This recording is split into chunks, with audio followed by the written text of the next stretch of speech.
Hello there, you're watching the press preview, our first look at what's on the front pages as they arrive. Over the next half an hour, we're going to be talking about the headlines with the New Statesman's political editor, Stephen Bush, and the Spectator's economics correspondent, Kate Andrews. So good to see you both. Good evening. Hi, Anna. So let's take a look then at what's making the front pages. And the Metro reports that, according to latest figures, almost 1,000 COVID-19 jabs per minute are now being administered.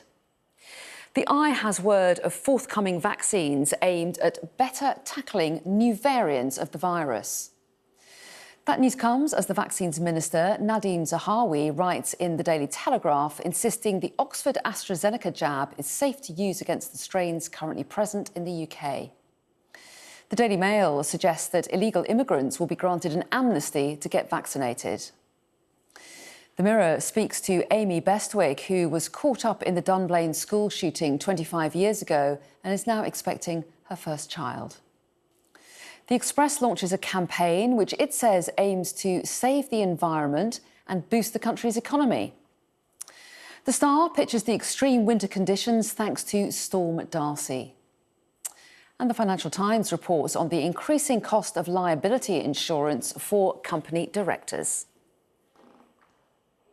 So Stephen Bush and Kate Andrews here with me to take us through some of those headlines.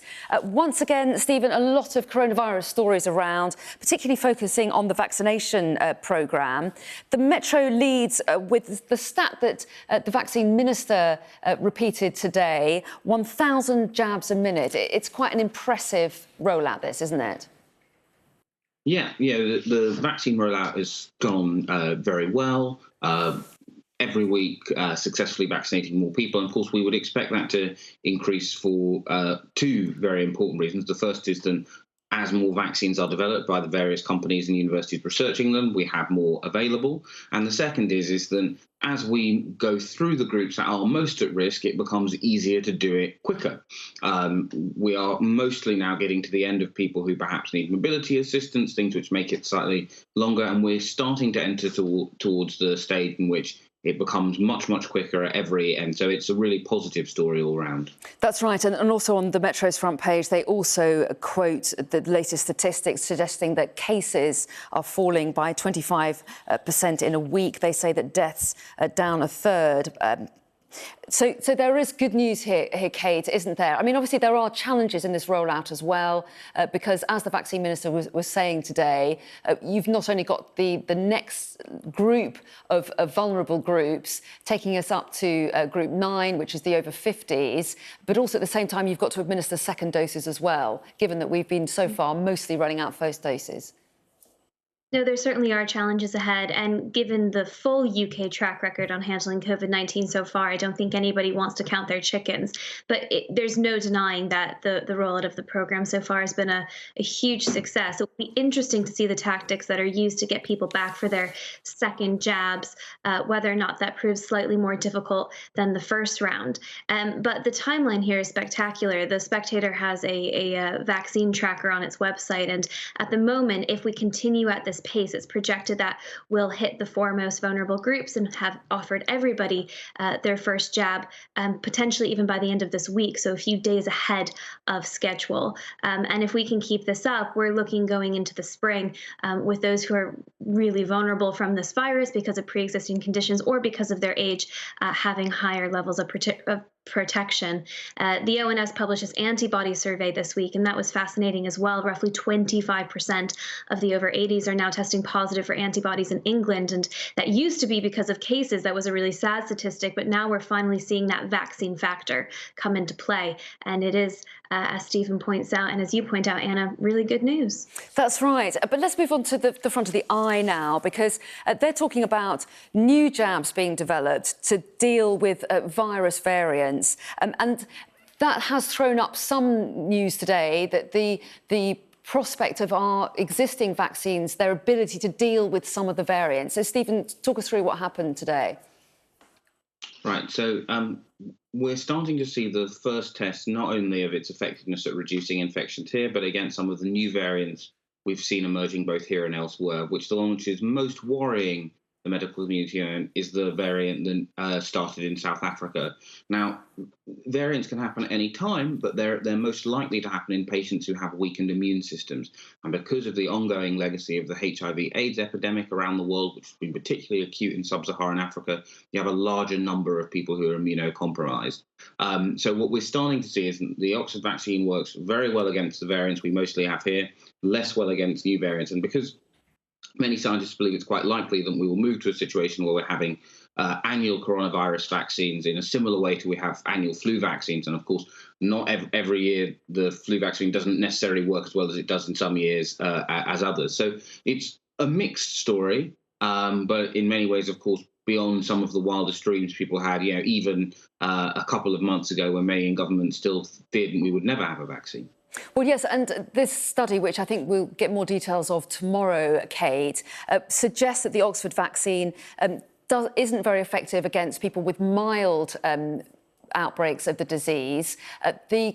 The group, the team, is confident that it will work against more serious disease. But in the meantime, there's also a kind of booster jab being developed already that they hope will be ready as early as the autumn to deal with this variant and potentially other variants as well.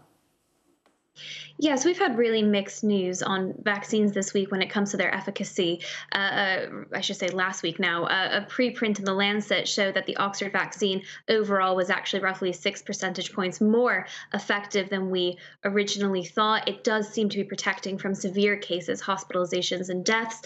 We also had news around the Johnson & Johnson vaccine, the Novavax vaccine, that while they weren't as effective against the South African strain, they were still preventing against hospitalizations and deaths. So I suspect we're going to get more news out. And if we also look at the front of the Daily Telegraph, you again have ministers saying, we need to have faith. The evidence so far looks pretty good that when it comes to the metrics we care most about, and that's preventing people from going into hospital, preventing people from dying from this disease, these vaccines are still holding up. I think the difficult thing is that this is all a working process. A lot of these things haven't been peer reviewed yet. And so there's still a lot of outstanding questions. And it really didn't help this week that you had senior figures in the European Union making claims about the Oxford vaccine that I think were uncomfortably close sometimes to misinformation or disinformation, just promoting things about it not working in the over 65s that they didn't seem to have very much evidence for.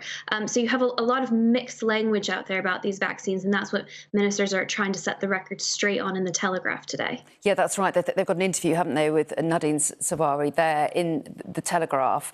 But Stephen, to what extent will there be pressure on the government now to make sure that the cases of the South African variant in this country, obviously far fewer than other the original, either the original strain or the UK variant, but those cases that are known about are really clamped down on, and also that we protect against any new cases coming in? Well, yeah, it does, of course, increase the political pressure to have both an effective system to test, trace, but crucially to isolate new cases. We actually have a very good system now to test and trace, provided the caseload is low enough.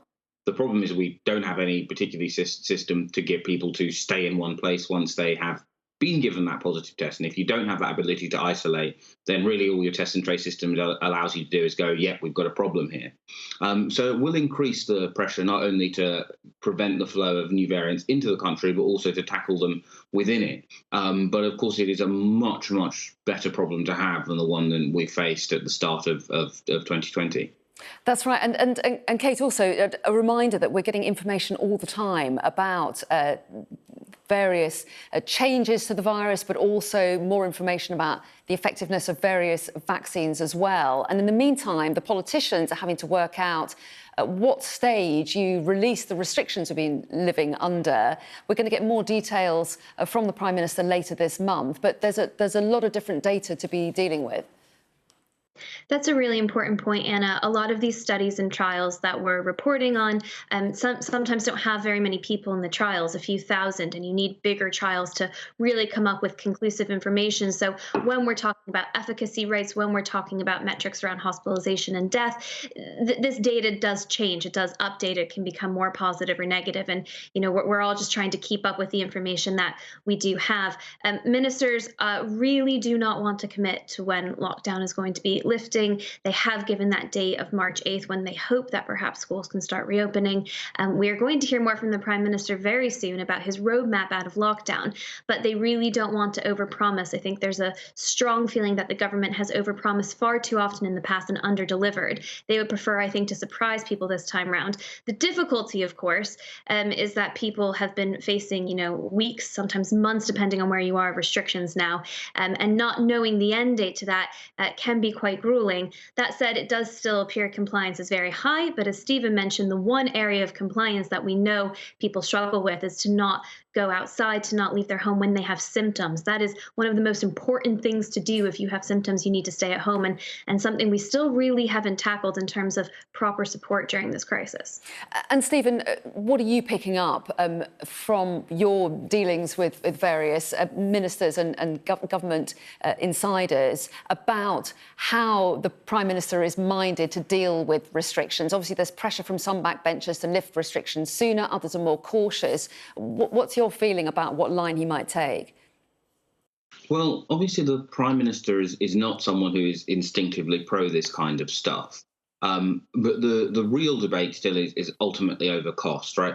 A number of the original support packages built around essentially rent and salaries. And at some point, the fixed costs become acute. And so that's one of the pressure points is at what point do you open up to avoid having to have further subsidy? And the other is actually just about the logistics and shape of our country. Unlike Australia, we are a country which has a much closer trading relationship in terms of food with our nearest neighbour, and we do have an open land border. We shouldn't forget with Ireland. So some of the issues are logistical, some of the issues are about subsidy, but there is a real willingness, of course, partly not to be outflanked politically by the Labour Party, who've been banging the drum on quarantine, but also to keep on side the Parliamentary Party, which has a number of people who do not like these restrictions and would like them to end sooner rather than later. Indeed, and I think we'll hear more details on the 22nd, isn't it, of February? So that'll be a day to watch. We're going to take a break. Plenty more coming up, including Joe Biden brings back the so-called presidential fireside chat. We don't have a fire, but we will have some chat after the break. Welcome back. You're watching the press preview. With me tonight, Stephen Bush and Kate Andrews. And Kate, we're taking a look at the front of the Financial Times next. It's the second story on their front page. TikTok plans e-commerce push in threat to US social media giants. So talk us through this one.